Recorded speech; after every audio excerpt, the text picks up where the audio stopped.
Depuis la pose de la passerelle sur ses appuis de part et d'autre du Rhône, l'équipement de l'ouvrage a pu être réalisé. Le patelage bois a ainsi été posé sur le cheminement haut ainsi que sur les escaliers. Côté sécurité, des garde-corps en mailles tissées inox ont été fixés tout le long de la passerelle. Des essais ont été réalisés de façon à tester la passerelle, donc à la fois des essais dynamiques qui ont consisté à faire marcher un groupe de personnes, une vingtaine de personnes au pas dans un premier temps, puis les faire courir ensuite pour tester le confort de l'ouvrage. Ces tests ont démontré qu'il était nécessaire de poser des amortisseurs sur notre ouvrage de façon à le rendre plus confortable. Donc parallèlement, des essais statiques ont aussi été réalisés. Ils ont consisté à mettre des grosses cuves d'eau sur le platelage du cheminement haut pour vérifier que l'ouvrage répondait aux notes de calcul qui avaient été réalisées. Pour le confort et la sécurité des usagers, 3 types d'éclairage équipent la passerelle.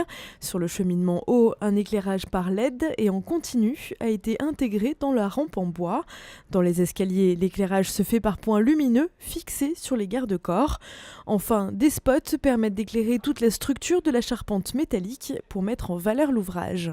La particularité de cet ouvrage, c'est qu'effectivement, on a voulu limiter l'effet halo. La nuit, limiter les nuisances lumineuses lorsqu'elles ne sont pas nécessaires. Du coup, à partir de minuit, l'éclairage fonctionnel diminuera de façon automatique et sera redéclenché pour atteindre un niveau qui permet aux usagers de passer de façon confortable. Donc il sera redéclenché dès que des usagers se présenteront sur l'ouvrage.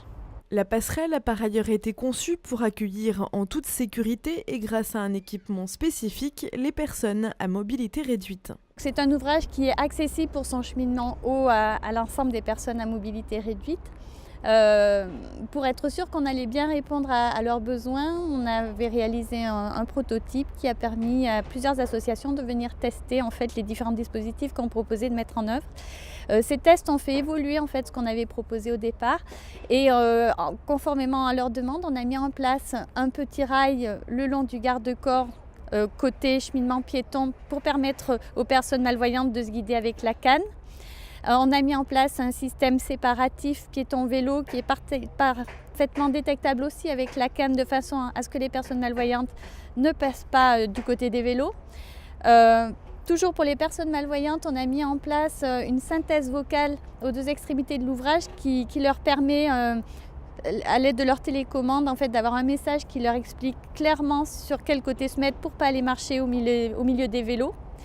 Et puis bien sûr, c'est un ouvrage qui répond aux caractéristiques de pente en fait, pour les personnes à mobilité réduite, puisque d'un côté, on a une pente à 1 voire 2% et de l'autre côté, côté Cité Internationale, la pente maximum est de 4%. Depuis le 17 mars, piétons et cyclistes peuvent donc désormais emprunter la passerelle de la Paix, nouveau trait d'union entre Caluire et la Cité Internationale.